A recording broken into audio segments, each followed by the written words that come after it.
So the first thing I said to Beto after watching Old in the movie theater, I turned to him and I said, see, I told you we should have watched Snake Eyes.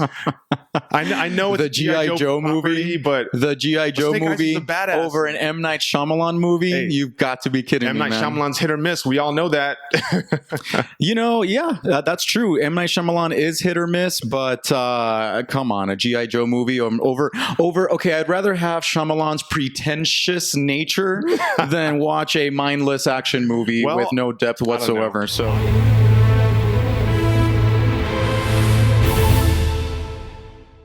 Before we get into our real take of Old by M. Night Shyamalan, I want to let you guys know that we've got a cool opportunity for you. So if you give an insightful comment down below on this video, we're going to give you one of our cool movie-themed shirts. Yes. This particular one is called I Speak Fluent Movie Trivia that you guys can wear as an announcement to the world that you guys are movie geniuses. Oh, or movie enthusiasts. We also have an assortment of other great movie theme designs, including this new Back to the Matrix design, an homage to Back to the Future and the upcoming Matrix. So log on to realscreeners.com and check out our designs. Or if you'd rather see these designs in person, definitely check us out at the El Paso Comic-Con, which is going to be September 10th through 12th. We'll be doing movie trivia there, interviewing people, and of course, selling this merch. And if you haven't already, guys, like all of our videos, share it with everyone you know, and of course, we ask you guys to please subscribe. Yes, hit that notification and bell button and check out our content, and let's get right into Old by M. Night Shyamalan. And of course, when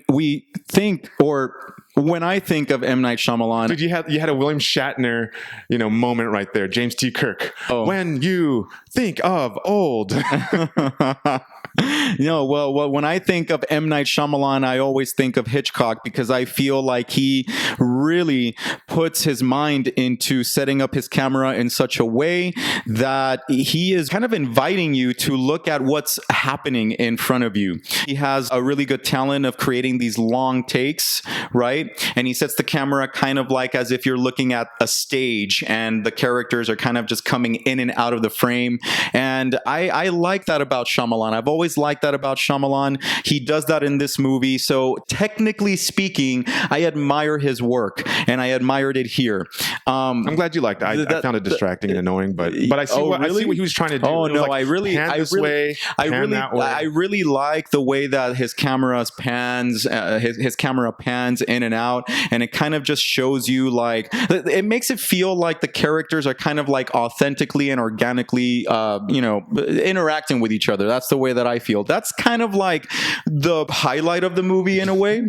I think that, first of all, when you see the trailer, you automatically know that this movie is about, some family members coming together at a beach, right, and this unnatural happening, if you will. We don't know why it's happening. Yeah, but they begin to age at an alarmingly, faster rate than usual, right? And they even start to figure out and do the math as to how fast they're aging. Right, which I thought was very convenient for the movie, I don't know if he intentionally wanted people to connect the dots to match the pace of the aging. I don't know, but I thought it was like, these are all... it would have been maybe better if they had kept you more in disbelief or more of a mystery. Yeah, because it was very much connecting the dots so fast. I'm like, oh, look, everyone's a master detective here, I didn't really feel invested with the characters because, to me, I thought he focused a lot on the shock value, and you're sitting there thinking and more engaged about who is going to get messed up next and how is it going to look. To me, it was very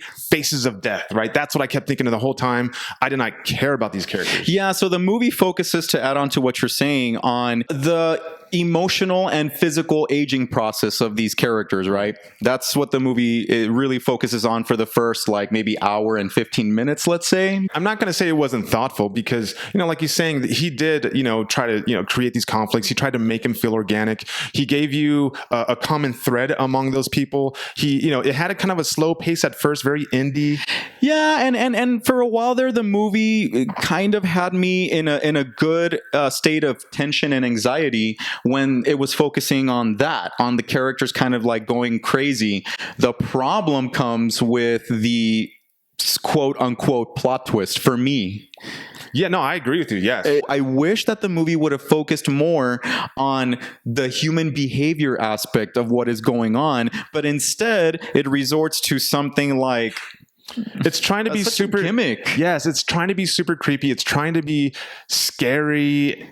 Creepy is the best word for it, Yeah, but yeah. it didn't. It just he didn't execute it very well. It's like you said in the theater. It was a good idea, just not well executed. Just not well executed. But, let's talk about the acting.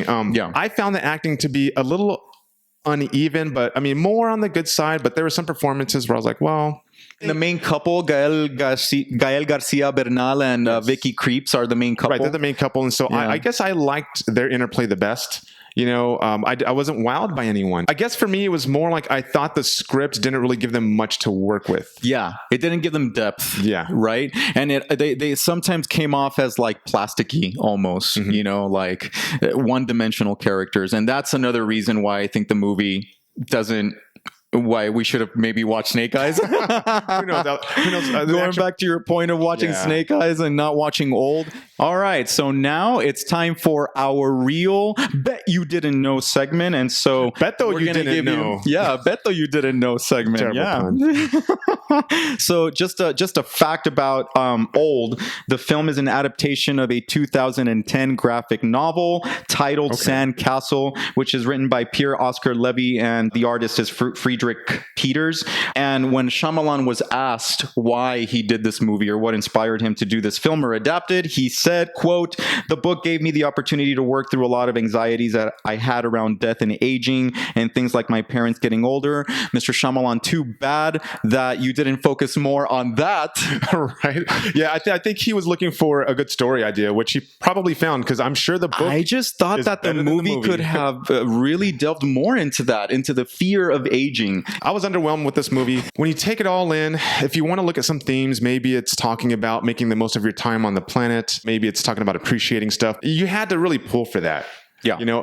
As far as how different this movie was and the twist, which was really more like an explanation, not so much a twist, it just really felt like this movie would have worked maybe 20 years ago. Real ratings, I'm going to give this easily 2 reels out of 5. All right. So I definitely feel like this is a movie that, you can definitely like watch at home. There's no need to go to the theater. Sorry, Shyamalan, because I want to be a big fan, but So I will give this movie 2 reels as well. Yeah.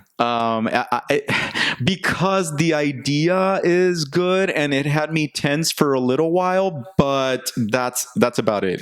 That's the only reason worth watching. So don't forget to leave your comments down below to win that awesome movie trivia t-shirt. So please leave a thoughtful comment and we'll reach out to you. Look us up on social media. We're at TikTok and Facebook at Real Screeners and Instagram real.screeners. And again, guys, definitely check us out at the El Paso Convention Center, September 10th through 12th, where we will be at El Paso Comic-Con. And stay tuned for our next Real Take on Movies.